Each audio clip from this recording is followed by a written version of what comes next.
Back here on Sports Talk with Clear Fork baseball coach Jeremy Riddle as his team gets ready to open up the 2010 baseball season on Monday at Mount Vernon.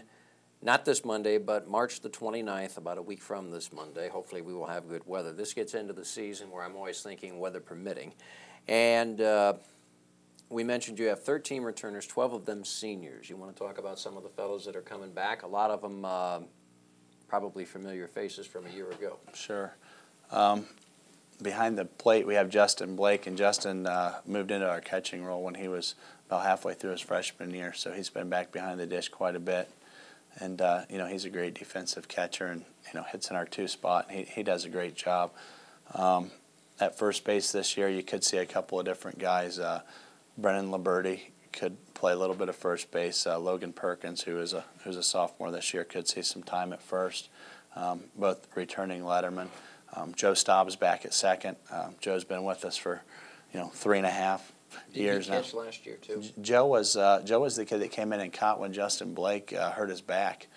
We were going into the Madison game to decide the conference, and we had to go in without our catcher, and we really didn't have a backup catcher. Joe is the kid that is down at Hitsville every day because he owns that. They own that, and he's always the guy that if Justin's not there, kind of catches the pitchers and gets the work in. That's the kind of kid Joe is, and Joe had to step into that role and did a great job. So Joe's a very versatile guy. He's got great hands. And he's our second baseman. At short, Jordan McCune is returning as a shortstop, and Jordan's a good shortstop, and he hits for a lot of power. Big, strong kid. How's his leg? His leg is I would not say it's 100%, but it sure is nice to see him. He got the boot off, and he seems to be moving around pretty good. I think it's still a little sore, but as expected with having a broken leg, and Jordan seems to be like he's going to be all right. We'll see. Once we start. Getting the everyday pounding of running on the dirt and stuff like that. So I think he'll be fine.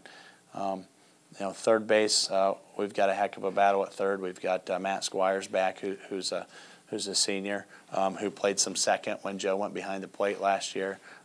We graduated Thad Snell at third. So, we're trying to fill that in with Josh Kelly, who's another senior that's going to pitch for us a little bit. When Travis Hissong isn't on the mound, he can play third base for us as well as short. Anywhere in the infield. Around the horn in the outfield and left, we have Jake Dickerson, who, Jake hit 7 home runs, 7 or 9 home runs last year, hits for a lot of power. Jake only struck out 6 times last year. He's 6'5". Love his nickname, though. I can't mention it. Yeah. Jake's 6'5", 220, and he's got great hands and does a good job for us. Eric Klein in center field. Eric runs down anything, made a lot of big catches for us over the years. He's been out there for 3 years. He's our leadoff hitter. And then over in right, we have Brennan Liberty out there in right field. You could see Ryan Ball in right field, who's a kid that's on varsity this year that has been part of this growing up process that we were talking about as far as the travel ball when they were younger. And we have another kid by the name of Eli Ramey who's been working really hard and, has great wheels. So, any of these guys could step in at any time. We've got the Mike Koheiser. Mike's like 6'6". Mike's looking to go down and walk on and play at Mount Vernon as a pitcher. We've got him, and we can put him in at first base. And we've just got a lot of guys that can play just about any position. A lot of times at practice, I move them around on purpose so that if somebody does go down or get hurt or something happens, we're not going to panic because we're all not all locked into one position. Any of my infielders can play anywhere. One of the things that you made mention last year, well, just when we were in break, 2 years ago you won the sectional in Division II, and that was kind of unexpected. Mm-hmm. Last year, people kind of saw you coming, but they really couldn't stop you from doing something better. You won the district in Division II and beat what was supposed to be the best team, Sandusky Perkins. This year, you have 231 boys, and you're telling me you dropped down 1 division to Division III. So I would think that gives these seniors and these returners just that much more incentive.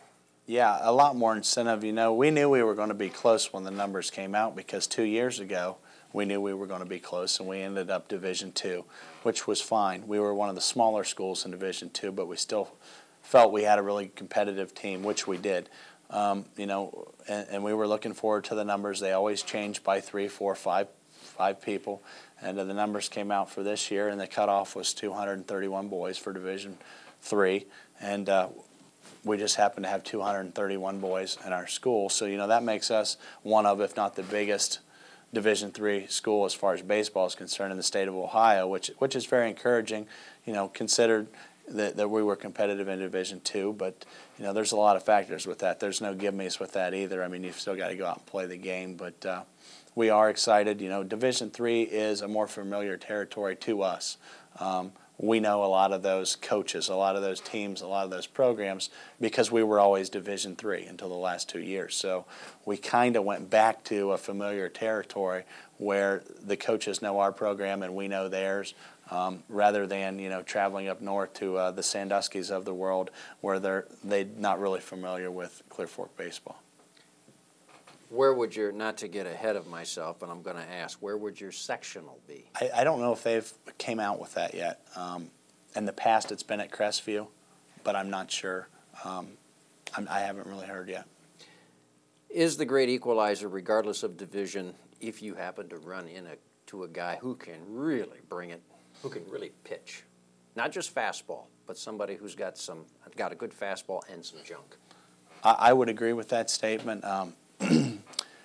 About 4 years ago, we had a team that I believe ended up like 7-18. Then we go over to Madison, and they had a pretty good team at the time, like they always do. And I was talking to Doug before the game, and we had the Ochiltree kid that ended up going to college and pitching a little bit. And I said to Doug, I said, don't beat up on us too bad today. And he says, don't even say that. We know that you have an arm that can beat us. And we respect that. And that kind of stuck with me because it doesn't matter how good or bad a team is. Some teams, they have an arm that can beat you. And, I thought we ran into that last year in the regional semis. Overall, I thought we were a better team, but they had the Koppelcheck kid that was a big lefty. And he, for the most part, single-handedly shut us down. And we had guys on base but couldn't get that big hit off of him. And, I thought we were better defensively. I thought we were better hitters, And so, yeah, I think you can get beat by a good arm any day. You are now the defending conference champion. What's it like, I guess, to go to practice with, instead of saying, well, Madison's got the bullseye, Clear Fork now has the bullseye? We know we have the bullseye. Obviously, I've always believed whatever sport that the defending conference champion should have the respect, as one of the better teams coming back because they're the defending conference champion. Well, now that bullseye's on our back, and I'm not going to change the way I feel about that. I'm just going to use that as a motivator to try to defend that title.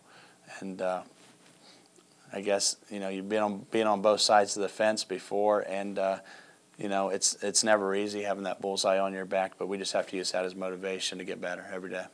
We will be back. Final segment with Coach Jeremy Riddle. Clear Fork baseball is the topic tonight, and we'll be back after this.